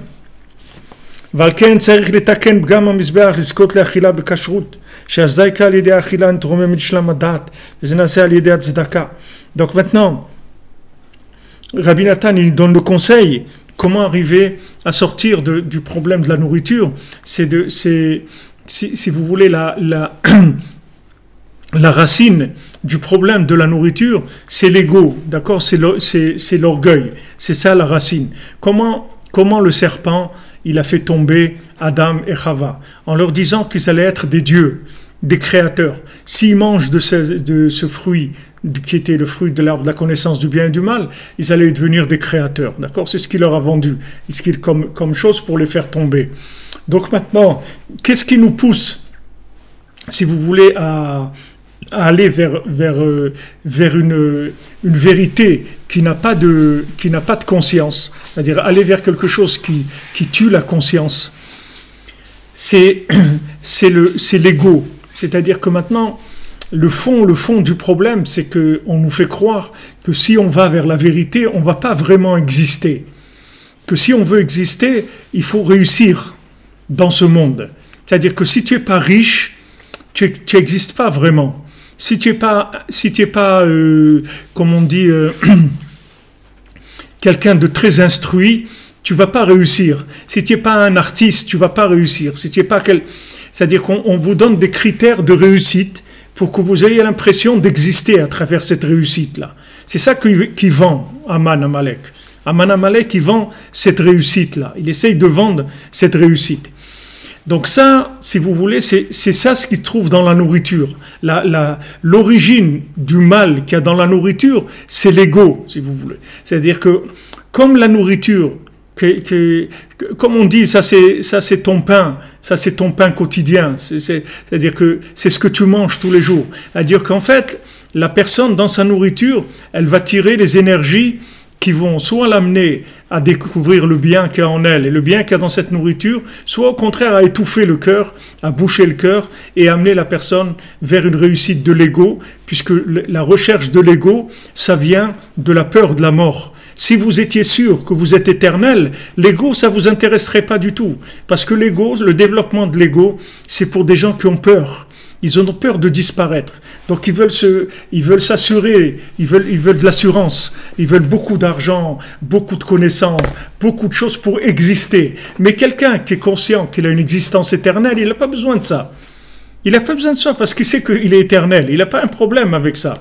Donc, si vous voulez, le fond du problème de la nourriture, c'est l'ego. Cet ego-là, c'est une peur de la mort, c'est une peur de la non-existence. Alors, le conseil qu'il nous donne Rabbi Nachman pour sortir de ça, c'est la tzedaka. C'est-à-dire, quand vous allez donner, en fait, vous allez aller contre ce système-là. Parce que Haman, c'est quelqu'un qui ramasse de l'argent sans arrêt. Lui, il existe avec l'argent qu'il prend à tout le monde.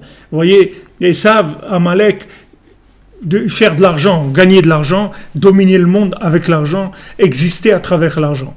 Donc, quand vous donnez à la tzedaka, vous allez contre cette chose-là. Et automatiquement, là, quand vous donnez la tzedaka, vous réparez la nourriture que vous allez manger. C'est le conseil qu'il donne Rabbeinu ici. C'est-à-dire que maintenant, vous donnez une tzedaka avant de prendre votre repas. Vous donnez une tzedaka sur votre argent que vous gagnez. Vous avez gagné votre salaire. Vous donnez une tzedaka sur ce salaire. Cette tzedaka, elle va faire que votre argent, c'est pas un argent d'ego.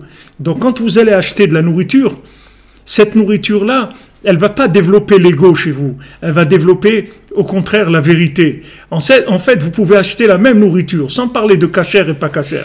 Ça, c'est sûr que cachère et pas cachère, c'est une base. Mais maintenant, sans parler de cachère ou pas cachère, il y a deux personnes qui vont acheter 1 kilo de tomates chez le même marchand. Les mêmes tomates. Il y a un que les tomates, elles vont lui boucher le cœur, et l'autre, les tomates, elles vont lui ouvrir le cœur. Quelle différence il y a entre les deux? C'est que son argent, il a été réparé par la tzedaka, et l'autre, il n'a pas été réparé. Son argent, c'était la recherche de l'ego à travers son argent. Donc maintenant, quand il y a une recherche de l'ego avec sa nourriture, il va développer encore plus son ego. C'est à ça que ça va l'amener. Et l'autre, comme il a prélevé sur ce qu'il gagne pour donner, c'est-à-dire il a été dans le contraire, puisque l'ego c'est prendre, et lui il va dans le contraire, il donne, à ce moment-là il répare toute la machine. C'est-à-dire qu'à ce moment-là, tout le système, il se remet en bon fonctionnement. Donc voilà le conseil qu'il nous donne ici Rabbeinu dans cette Torah, que Rabbi Nathan il développe ici, c'est la Torah 17 dans l'Écoute Moran, que Rabbi Nathan il développe ici par rapport à Haman. C'est-à-dire que Haman, si vous voulez, il essaye il essaye de nous attraper sur l'insécurité. L'insécurité, c'est-à-dire que Rabbi Nachman dit que la ta'ava de l'argent, ça vient de l'insécurité.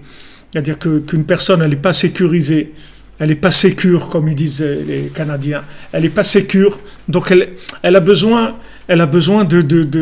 d'argent pour être sécurisée. Donc l'argent, c'est sa sécurité. Donc c'est comme ça qu'elle se sent exister à travers son argent. Donc maintenant, quand la personne, elle donne de la tzedaka, elle va dans le contraire de ça. C'est-à-dire qu'elle dit non, c'est pas ça ma sécurité. La preuve, voilà, je donne. Donc quand je donne, je montre qu'en fait, que mon argent, c'est pas un argent d'ego. C'est un argent de fonctionnement, c'est pas un argent d'ego.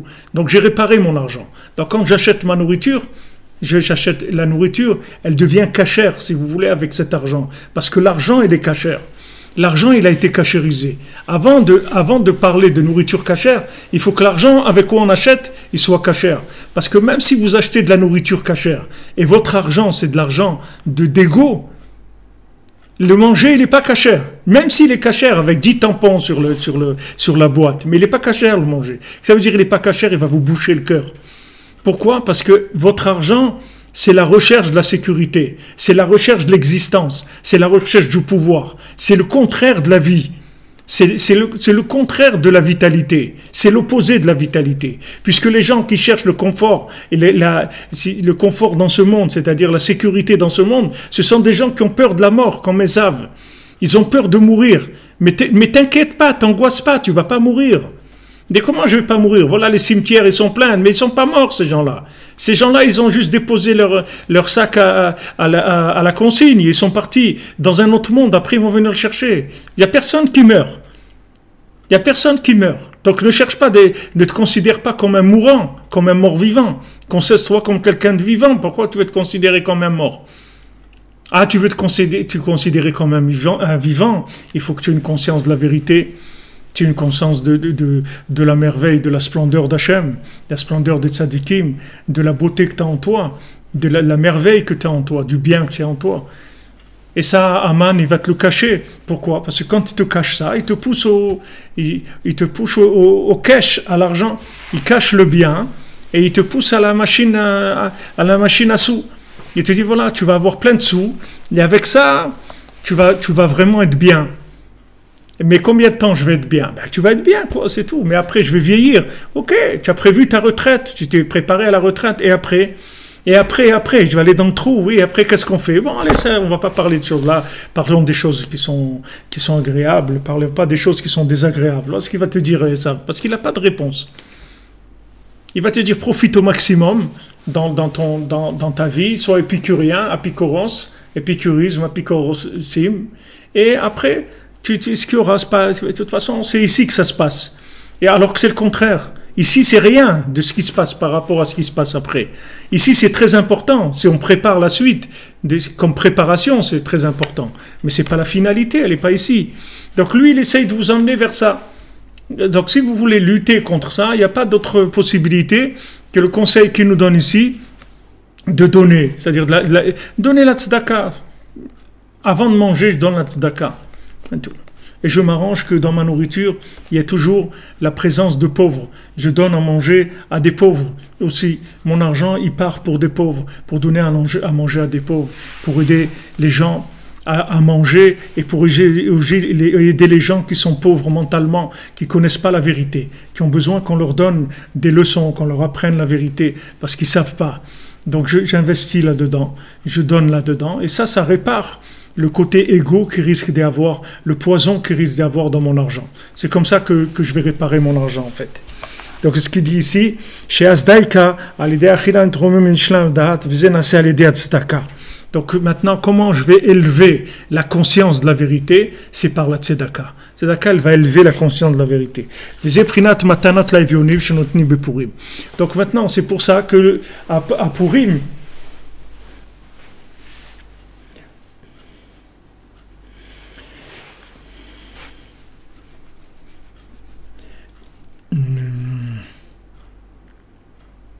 exactement, et ça, j'ai des contrats d'assurance surtout, mamache, tout. Essaye tout d'assurer, Est-ce que trouver une assurance qui vous assure que vous n'allez pas mourir? Trouvez une compagnie d'assurance qui fait ça. Il n'y en a pas. Il y en a une seule, il s'appelle Rabbi Nachman de Breslev, et il est à Ouman. Vous venez chez lui et vous garantit que vous n'allez jamais mourir. Voilà. Qui va vous s'occuper de vous pour l'éternité. Il n'y a personne qui donne des contrats comme ça. Et c'est gratuit. Les polices d'assurance, elles sont gratuites chez lui. Il n'y a rien. Tu viens, tu fais ton tikkun klali, tu n'as pas de... T'as réglé. Donc maintenant, qu'est-ce qu'on fait à Purim? On fait matanot laevionim, c'est-à-dire on donne aux pauvres. Pourquoi? Pour lutter contre Aman. On lutte contre Aman. On lutte contre Amalek. On donne aux pauvres mentalement, aux pauvres de nourriture, on donne aux pauvres. On donne à ceux qui ont besoin. Ceux qui ont besoin de trouver le bien qu'il y a en eux. On les aide à trouver le bien qu'il y a en eux. C'est ça notre travail. Et c'est ça qui répare ce qu'on a. Ça répare après que tout ce qu'on a, ça ne devient pas de l'ego. Ça ne nous détruit pas. Au contraire, ça nous fait avancer. Parce que maintenant, le fait que maintenant je vais donner aux pauvres, alors je vais élever l'esprit du pauvre, je vais élever la vie du pauvre, quelqu'un qui n'a pas de quoi manger, ou quelqu'un qui n'a pas de quoi manger mentalement, je vais l'élever. Quand maintenant je vais l'élever, je vais amener de l'amour et de la paix dans le monde. Parce que pourquoi les gens ils se disputent? Parce que comme les gens, ils doivent absolument gagner beaucoup d'argent, et qu'ils sont dans une compétition qui s'arrête pas. Donc ils se battent les uns contre les autres. Parce que maintenant, il faut arriver. Il faut arriver. On ne peut pas tous être riches. On ne va pas être tous dans le magazine Forbes. Sinon, ça va devenir un annuaire téléphonique. Ça ne va pas devenir un magazine Forbes. Ça va devenir un annuaire après. C'est pas ça que c'est celui qui est dans le magazine Forbes. Il est arrivé à quelque chose. Donc il n'y en a pas beaucoup. Pour ça, il faut écraser plein de gens pour arriver à ça. Donc c'est la guerre. C'est la dispute, c'est la guerre, c'est l'envie, c'est la jalousie, tout ça. Mais celui qui a trouvé sa place, il envie personne, il est bien. Il envie personne. Pourquoi il va envier l'autre? L'autre, c'est pas lui. Comme le cordonnier, le tam du Sipurim Maasiot, il envie personne, il est bien.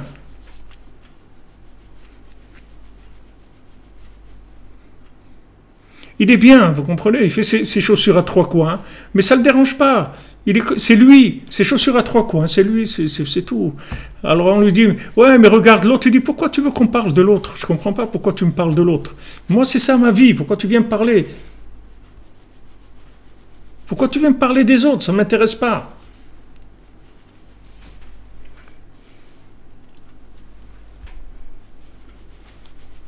Monsieur Chartner, merci, hein. Vous êtes sympa, c'est gentil.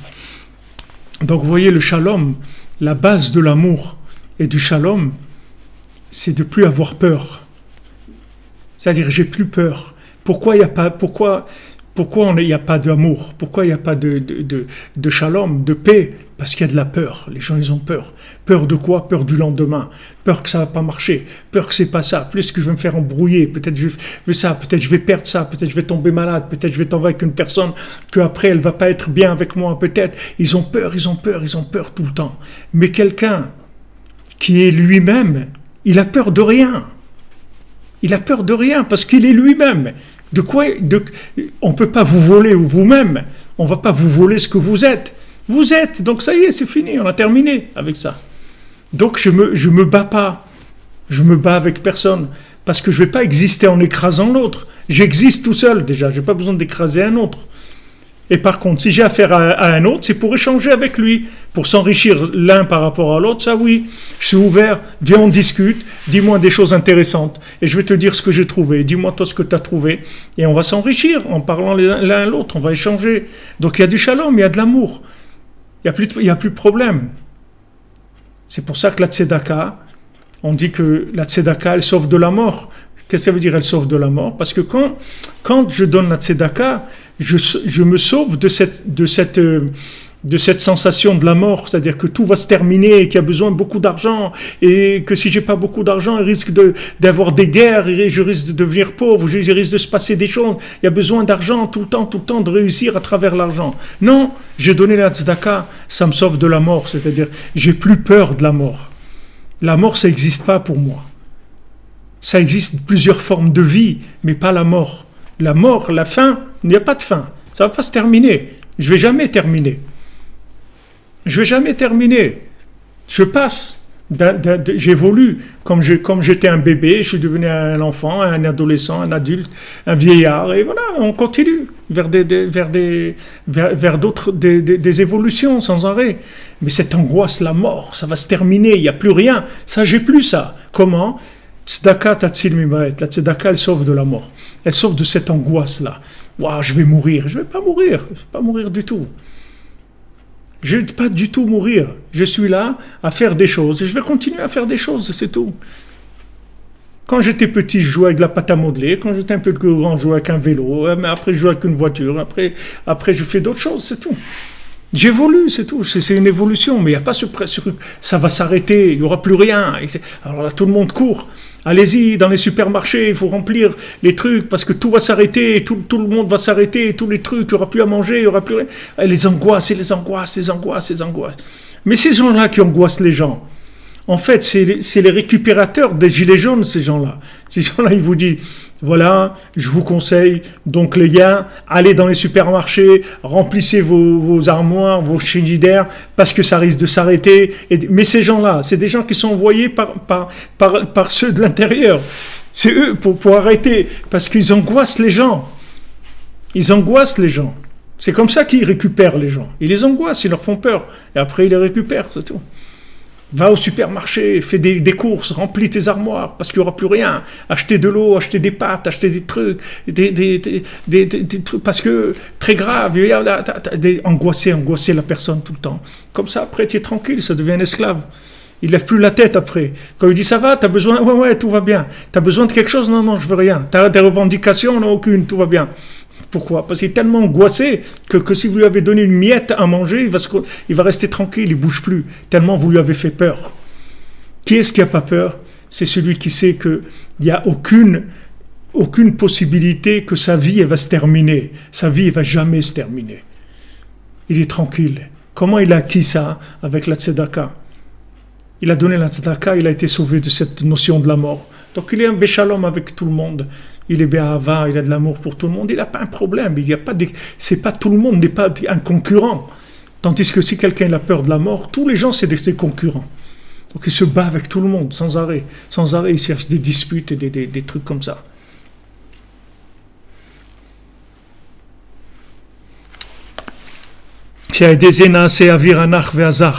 Donc maintenant, quand il y a cette atmosphère-là de bonté, d'entraide, alors l'air devient pur.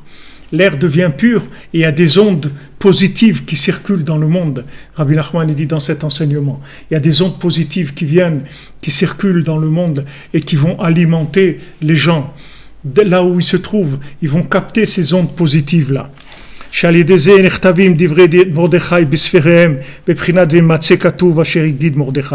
Donc maintenant, qu'est-ce qui va se passer? C'est que quand maintenant il y a des ondes positives qui circulent, alors les paroles de Mordechai, elles vont s'inscrire dans tous les livres du monde. C'est-à-dire que maintenant Mordechai, qui est le tzaddik, il va pouvoir écrire dans un livre. Vous allez à un livre de, je ne sais pas, Fernand Nathan sur l'anatomie. Alors quelqu'un, il va lire là-bas et il va voir des paroles de Rabbi Nachman dans ce livre-là. Parce que Rabbi Nachman, il peut écrire dans ce livre. Pourquoi il peut écrire?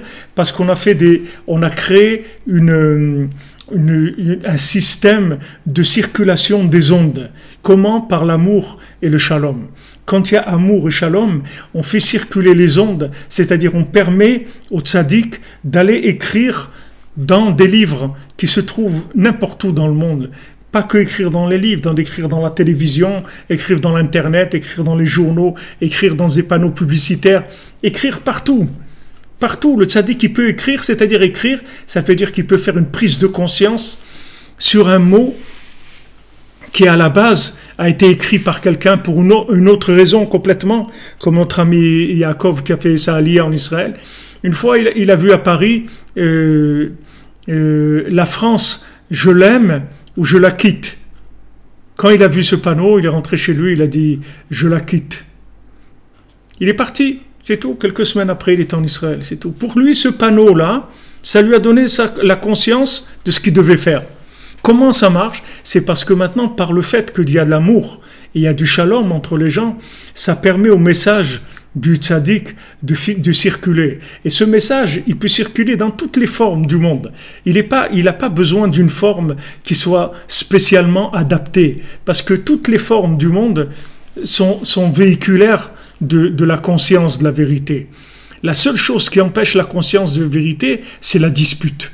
C'est-à-dire, quand on fait des disputes, en fait, on coupe les possibilités des ondes. C'est-à-dire de la circulation, si vous voulez, du système, de la diffusion, si vous voulez, des ondes. C'est ça qui empêche la diffusion des ondes, quand il y a des disputes. Quand il y a des disputes, ça crée des courts-circuits, des brouilleurs d'ondes, si vous voulez. La dispute, c'est le brouilleur d'ondes. Et la base de la dispute, c'est la recherche de la sécurité. Et la recherche de la sécurité, donc la recherche de l'argent, et ça amène la dispute. Donc quand on donne la tzedaka, on répare ça. On donne la tzedaka, on crée de l'amitié, de l'amour, du shalom dans le monde. Et ça permet aux ondes de conscience de circuler. Parce que les ondes du tzaddik, ce sont des ondes de conscience. Ce n'est pas des ondes de vérité sans conscience. Ce sont des ondes de vérité avec la conscience. Ce n'est pas des vérités intellectuelles. Ce sont des vérités avec la conscience. Comme je vous en ai parlé souvent, la Torah de Rabbi Nachman, c'est une vérité avec la conscience. C'est pour ça que je vous dis, j'écoute, ma vie change. Parce que même si vous entendez des paroles que vous connaissez déjà, que vous avez entendues, que vous avez déjà entendu, vous savez ça, combien de choses on dit que vous savez, c'est écrit dans le Maxime des Pères, c'est écrit dans la Torah, on sait ce que c'est Adam Arishon, et combien de choses qu'on parle que vous connaissez. Mais ne vous trompez pas, ce que vous connaissez, c'est vous connaissez la vérité, mais pas avec sa conscience. Tandis que le tzaddik, Rabbi Nachman, quand il enseigne quelque chose, il enseigne la vérité avec la conscience de la vérité. Donc ça, c'est une autre dimension complètement. Donc pour ça, on a besoin de ce shalom, de cette paix, de cet amour qui va permettre aux ondes de l'enseignement du tzaddik de circuler dans le monde. Voilà, la vérité qui a un impact. Une vérité qui va influencer la personne, qui va lui donner le pouvoir de la vivre. Voilà le vrai sens des mots, c'est-à-dire des mots, exactement, des mots créateurs. Des mots créateurs, c'est-à-dire pas des mots qui soient des mots. Comme on dit, quelqu'un il parle pour rien dire.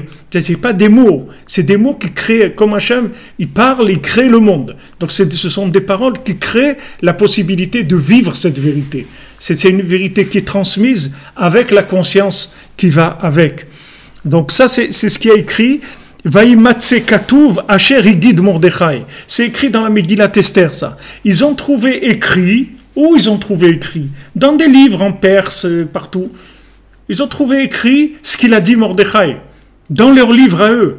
Dans les livres de gens qui n'avaient rien à voir avec le judaïsme, la Torah, ni rien. Ils ont trouvé les paroles de Mordechai, elles étaient écrites là-bas. Comment? Parce qu'il y avait du shalom entre les gens. Il y avait de l'amour entre les gens. Ça a permis aux ondes de l'enseignement du tzaddik de circuler dans le monde et d'aller se poser dans un livre en Chine, au Japon, en France, en Belgique, en Suisse, en Israël, n'importe où dans le monde.